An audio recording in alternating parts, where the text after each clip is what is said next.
Police കേസെടുത്തു.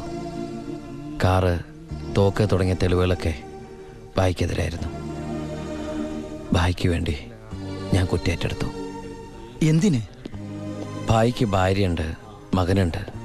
ഞാൻ ബാച്ചിലറല്ലേ. ഒന്ന് ജയിലിൽ കയറി ഇറങ്ങിയാലും എനിക്കെന്ത് സംഭവിക്കാൻ? പാവം ഭായ് എനിക്ക് വേണ്ടി ഒരുപാട് കാശ് ചെലവാക്കി കേസ് നടത്തി. അതുകൊണ്ട് എൻ്റെ ശിക്ഷ 4 കൊല്ലമായിട്ട് കുറയ്ക്കാൻ ഭായിക്ക് സഹായിച്ചു. ഈ ഭായിയാണ് ഞാൻ ദുബായിൽ നിന്ന് കാശ് അയക്കുന്ന പോലെ മാസാമാസം കാശ് എൻ്റെ വീട്ടിലെത്തിക്കുന്നത്. എൻ്റെ കുടുംബം അവിടെ ഹാപ്പി. അതുകൊണ്ട് ഞാനിവിടെ ഹാപ്പി. ആ, പരമശിവത്തിന്റെ പരോൾ സാങ്ഷൻ ആയിട്ടുണ്ട്. ഓ, ആള് കുഴപ്പക്കാരനൊന്നുമല്ലല്ലോ. അല്ല സാർ. തനിക്ക് എന്താണോ അയാളുടെ കാര്യത്തിൽ ഇത്ര ഇൻട്രസ്റ്റ്? അവനൊരു പാവമാണ് സാർ.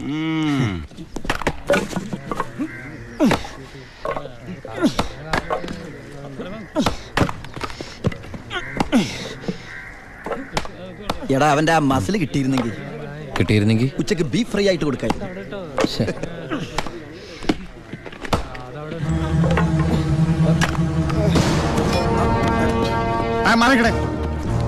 എന്തു പറ്റി? ആ ഡോക്ടറെ വിളിച്ചു സാർ. ഒടുക്കത്തെ കരുനാക്ക്. എന്താടാ ഒരാള് കിടന്ന് ഉറങ്ങണേന് ഇങ്ങനെ പറഞ്ഞു? നീ എന്തേത് വേടി?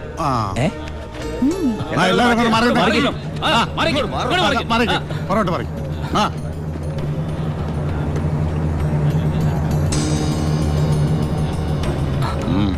He's very serious. മെഡിക്കൽ കോളേജിലേക്ക് മാറ്റേണ്ടി വരും. Yes, proceed. ഓക്കെ, മാറ്റാനൊക്കെ വരട്ടെ സാറേ. പരമശിവം ചുമ്മാ സാറേ.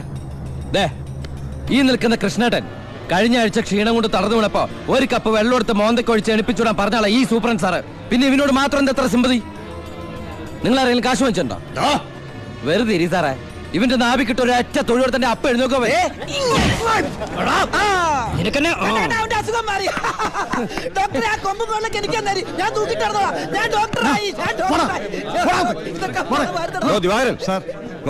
അവന്റെ പരോളിന്റെ പേപ്പർ ഉണ്ട്. ഇവന് 14 ദിവസം വേണ്ട, 5 ദിവസം മതി. എടാ ചിന്നാടാ, നീ ഇവിടുന്ന് മുങ്ങിയാ പിന്നെ എന്നെ ആരാ അതിനകത്ത് വെച്ച് കൊല്ലുക? നീ എന്നെ കൊല്ലുന്നത് കാണാൻ കാത്തിരിക്കല്ലേ ഞാൻ. ഇവൻ എന്നെ മൂഡൌട്ടാക്കി അടങ്ങുള്ളൂ. നീ പോയി ജോലി എടുക്കടാ. നീ ഓർത്തോ അല്ല, ഞാൻ ഡെന്റിസ്റ്റ് പല്ല് ഞാൻ എടുക്കും. നീ സൂക്ഷിച്ചോട്ടോ. ഞാൻ ഇവിടുന്ന് പുറത്തിറങ്ങിയിട്ട് വേണ്ടേ?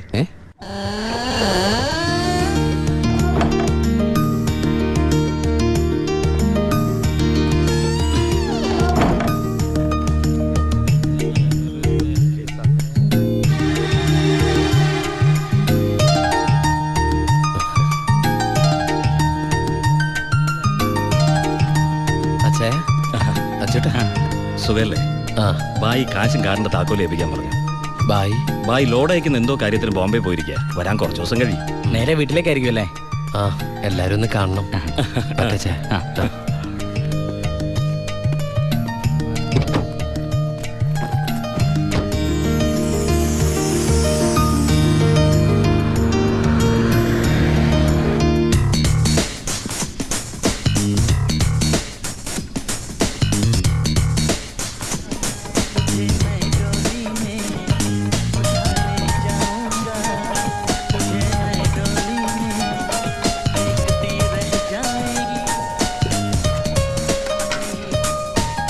ഭാരതി അമ്മേ, ഭാരതി.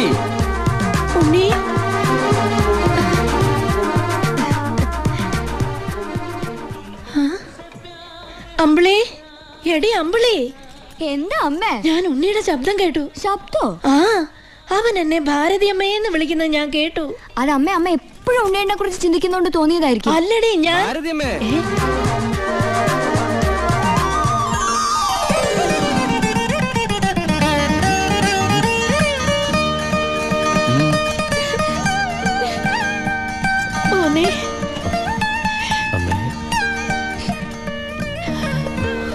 ഉണ്ണി,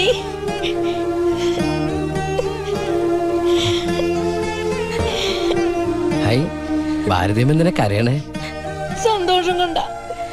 ഊണും കഴിഞ്ഞ് കിടന്നുറങ്ങാൻ പോയി നിന്നെ 6-7 വർഷം കഴിഞ്ഞല്ലേടാ കാണുന്നത്. അതൊക്കെ പോട്ടമ്മേ. ഇവൾക്ക് വരുന്നുണ്ടല്ലോ സന്തോഷം. എന്താടി?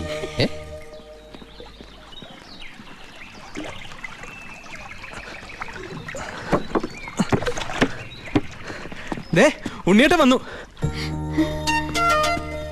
ഓർക്കാപ്പുറത്തല്ല അമ്മ ലീവ് കിട്ടിയത്, അതുകൊണ്ട് ഒരുപാടൊന്നും വാങ്ങാൻ പറ്റിയില്ല.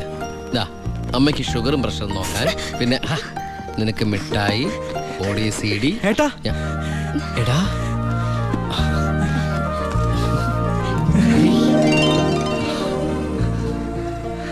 എന്റെ അമ്മോ, ഇവനെ കണ്ടാലിപ്പോ എന്റെ ഏട്ടനെന്ന് പറയൂലോ അമ്മേ. ഇത് പഴയ അളവാ, നിനക്ക് പാകാവൂന്നറിയില്ല.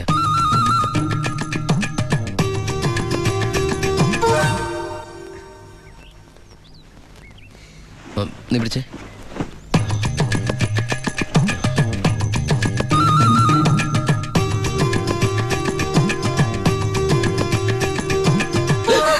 എന്താ? ചുമ്മാ ഒന്നുമില്ല. നീ എന്റെ ഷോൾഡേഴ്സ് നോക്കി. ഏട്ടാ ഇത് ജീൻസ് അല്ലേ? ഓ ജീൻസ് ആണോ? എന്നാ വേസ്റ്റ് നോക്കിയോ.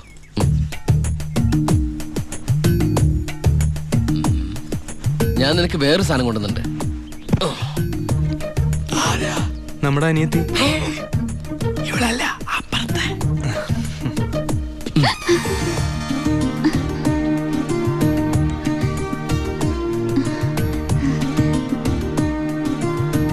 ആരാ? ഏയ് നിക്കവിടെ. നീ ഏതാ? നീ എവിടത്തെയാ? ചെവി ഇട്ടൂടെ?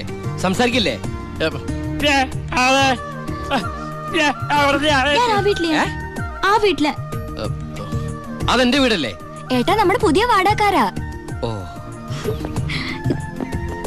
നല്ല കൂട്ടരാ, നല്ല തങ്കപ്പെട്ട സ്വഭാവമുള്ള കുട്ടിയാ. പേര് ഗോപിക. അയ്യേ, എനിക്ക് പെങ്ങളെ പോലെയാ. അയ്യോ പെങ്ങളെ പോലെയാണോ? അപ്പൊ നിനക്ക് India is my country, all Indians are my sisters ആണല്ലേ? നിനക്ക് ഇന്ത്യന്ന് പെണ്ണ് കിട്ടാൻ പറ്റില്ലല്ലോ. ഒന്ന് പോയടാ. നമുക്ക് ഇറ്റലിയിൽ നിന്ന് ഒരു ജെറ്റിലെ തപ്പാം. ഗോപികയുടെ അച്ഛൻ്റെ അടുത്ത് ഞാൻ എല്ലാ കാര്യങ്ങളും സംസാരിച്ചിട്ടുണ്ട്. അതിന് ഉണ്ണിയുടെ അഭിപ്രായം കൂടെ അറിയണ്ടേ? കല്യാണ കാര്യം പറയുമ്പോ അവൻ എന്തെങ്കിലും പറഞ്ഞൊഴിയും. നോക്കിക്കോ. പെണ്ണ് കാണൽ ചടങ്ങാണെന്ന് ഉണ്ണിയേട്ടൻ്റെ അടുത്ത് ഇപ്പൊ പറയണ്ട. അമ്മേ, ഗോപിയെ ഉണ്ണിയേട്ടന് ഇഷ്ടം ഉറപ്പാ. എന്താടാ അവിടെ ഒരു ഗൂഢാലോചന? ഞങ്ങള് നിന്റെ കാര്യം അതെ അതെ, പറയായിരുന്നു. ഞങ്ങൾ ഏട്ടന്റെ കാര്യം പറയായിരുന്നു. എന്താമേ? ഉണ്ണിയേട്ടൻ ഇവിടെ വന്നിട്ട് ഔട്ട് ഹൗസിൽ താമസിക്കുന്നവരെന്ന് പരിചയപ്പെട്ടോ. അങ്ങോട്ടൊന്ന് കേറി ചെന്നു. ദുബായ്ക്കാരന്റെ പത്രാസെന്ന് അവര് വിചാരിച്ചിട്ടുണ്ടാവും. മോശമായ ഭാരതി. എന്ന് ഇപ്പൊ തന്നെ കണ്ടിട്ട്. ഈ രാത്രിയിലോ? രാത്രി എന്താ കുഴപ്പം? കുഴപ്പമുണ്ട്. അവിടെ പ്രായമായ ഒരു പെൺകുട്ടിയില്ലേ? ഞാനത് ഓർത്തില്ല. ഞാൻ ആ ഞെരിഞ്ഞില് പോലത്തെ അപ്പൂപ്പനെ കുറിച്ച് ഓർത്തത്. വാ, രാവിലെ പോയാ മതി. മതി. എന്താ കാണിക്കണേ? അങ്ങോട്ട് തിരിഞ്ഞു തന്നെ. എന്തിനാ എന്നെ ഇങ്ങനെ കെട്ടിച്ചമിക്കണേ? ഞാൻ എന്താ കല്യാണ ചക്കനാ? ദുബായ്ക്കാരനല്ലേ, ജാടയ്ക്ക് ഒട്ടും കുറവ് വരുത്തണ്ട. മാത്രമല്ല അവിടെ ഒരു സുന്ദരി പെൺകുട്ടിയില്ലേ ഏട്ടാ? ഞാനെന്താ പെൺകുട്ടിയെ പെണ്ണ് കാണാൻ പോവാണ്? നിനക്കെന്താ പറ്റിയത്? ഒന്നുമില്ല. നിനക്കെന്താ പറ്റിയത്? ഒന്നുമില്ല. പിന്നെ എനിക്കെന്താ പറ്റിയത്? അമ്മേ പോ. വെറും കൈയോടെയാണോ പോന്നേ? ഞാനത് ഓർത്തില്ല. അങ്ങേർക്ക് സന്തോഷായിക്കോട്ടെ. സ്കോച്ചും സിഗരറ്റും അയാൾക്കൊന്നും ഇഷ്ടമല്ലെന്നേ. പിന്നെ ദേ, ഇത് കൊടുത്താ മതി. എന്തേത്? നീ കൊണ്ടുവന്ന സാരി. അവിടെ ഒരു പെങ്കൊച്ചില്ലേടാ. ഇതെന്താ പുടവെടുക്കൽ ചടങ്ങാണോ? ഹലോ അപ്പൂപ്പൻ. നമസ്കാരം. നമസ്കാരം. അപ്പൊ ആളെ മനസ്സിലായി? ഇന്നലെ മുഴുവൻ വൈദ്യന്റെ അടുത്തായിരുന്നു, അതുകൊണ്ട് പരിചയപ്പെടാൻ പറ്റിയില്ല. ഒരു സാരിയാ? എനിക്കോ? അല്ല, ഗോപിക നേരിട്ട് കൊടുത്തോളൂ. ഇരിക്കൂ. ഏയ് വീശു, നല്ല അസ്ഥല് സാധനം കൊണ്ടുവന്നുണ്ട്. സ്കോച്ചാ? എടാ നീ എടുത്തോണ്ട് ചുമ്മാ ആളെ കെട്ടറിഞ്ഞൂടെ അടിക്കുന്നു. അല്ല, ഞാൻ മരുന്ന് കഴിച്ചോണ്ടിരിക്കുക, പറ്റത്തില്ല. അത് പറ. എന്തായാലും കേശം വൈദ്യരുടെ അടുത്ത് വന്നത് അത് വളരെ നന്നായി. ഒരു 2-3 മാസം കഴിയുമ്പോഴേക്കും അസുഖമൊക്കെ മാറി ആൾ കുട്ടപ്പച്ചണ്ടാവില്ലേ? അല്ല ഈ ഭക്ഷണക്രമമൊക്കെ? ചായ മാത്രോ? ഈ നാട്ടുമരുന്നൊക്കെ മിക്സ് ചെയ്തിട്ടുള്ള ചായ? അതല്ല, ആ ചായയുടെ കാര്യ പറഞ്ഞത്.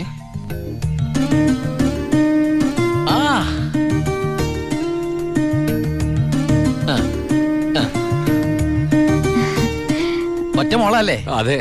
കെട്ടിച്ചതാണോ? അല്ല, കെട്ടിച്ചില്ലേ നമുക്ക് ആലോചിക്കാന്ന്. എന്തായാലും കുട്ടികളെ ഇങ്ങനെ പുര നിറച്ച് നിർത്തരുത്, എനിക്കിഷ്ടല്ല. ഇങ്ങോട്ട് വന്നേടി മോളെ. അതങ്ങോട്ട് വെച്ചേ, എന്നിട്ട് അങ്ങോട്ട് പിടിച്ചേ. സാരിയാ? ചെറുക്കിനെ നമുക്ക് ഈ നാട്ടിൽ തന്നെ നോക്കിയാലോ? ഹൈ, നാണായോ? സർക്കാർ ഉദ്യോഗസ്ഥൻ വേണോ ബിസിനസ്സുകാരൻ വേണോ? ഹൈ, ഞാൻ തപ്പിയെടുക്കാന്ന്. ചിക്കിളി എന്ത് കൊടുക്കും? എനിക്കൊരു കാര്യം സംസാരിക്കാൻ. വലിയ വലിയ ആൾക്കാർ സംസാരിക്കും. അത്യാവശ്യ കാര്യം. ഇവന്റെ കോച്ചും കൊടുത്തു വിടാട്ടോ. ചികിത്സ തീരുമ്പോ ആളുണ്ടാവണമെങ്കിൽ താങ്ങാലോ. പക്ഷെ എന്താണിത്, സ്കൂളിലേക്ക് കുട്ടികളെ കൊണ്ടുപോകണോ? എന്തായടാ? എന്റെ അമ്മ ഏട്ടനെ കൊണ്ട് ഞാൻ തോറ്റു. അവിടെ ചെന്നിരുന്ന് ചോദിക്കാ ഈ പെണ്ണിനെ കെട്ടിച്ചതാണോന്ന്. അയ്യോ ഇത് കുഴപ്പമായോ? അവളുടെ ജീവിതത്തിൽ എന്തെങ്കിലും tragedies? I mean divorce, widows, something like that? Any flash back? ഒരു ഫ്ലാഷ് ബാക്കും ഇല്ല. പിന്നെന്താ? മോനേടാ, ആ വീട്ടുകാരെ നിനക്ക് ഇഷ്ടായോ? പറയാതിരിക്കാൻ പറ്റില്ലമ്മേ, നല്ല തറവാടികളാ. സാധാരണ ഞങ്ങൾ ദുബായ്ക്കാരോട് ചോദിക്കുന്ന സ്ഥിരം ചോദ്യം ചോദിച്ചില്ല, എന്ത് ചോദ്യം? എപ്പോഴാ തിരിച്ചു പോണേന്ന്. ആ പെണ്ണെങ്ങനെയുണ്ട്? നിന്നെ പോലെ അല്ല, നല്ല അടക്കം ഒതുക്കമുള്ള കുട്ടിയാ. കാണാനോ? കാണാനും കൊള്ളാം, മിടിക്കുക, നല്ല സുന്ദര കുട്ടിയാ. അപ്പൊ ഏട്ടൻ ആ പെണ്ണിനെ പിടിച്ചേ. അയ്യോ ഞാൻ പിടിച്ചിട്ടൊന്നുമില്ല, ഞാൻ തൊട്ടിട്ട് കൂടിയില്ല. എന്റെ അമ്മേ, എടാ മഹാഭാവം പറയരുത് കേട്ടോ. ഞങ്ങളെ ഏട്ടനെ പെണ്ണ് കാണിക്കാൻ കൊണ്ടുപോയതാ. എടീ. അയ്യേ. അപ്പൊ അമ്മേ ഇപ്പൊ കഴിഞ്ഞ എന്റെ പെണ്ണാണല്ല. ഒശോ, ഞാൻ ആ അമ്മായിപ്പനെ അമ്മേ ഇനി പിടിച്ച പിടിയലങ്ങ് കെട്ടിച്ചു വിട്ടോട്ടാ. അമ്മേ ഇനി നീ ഒന്നും പറയണ്ട. ഈ കല്യാണം ഞാൻ ഉടനെ നടത്താൻ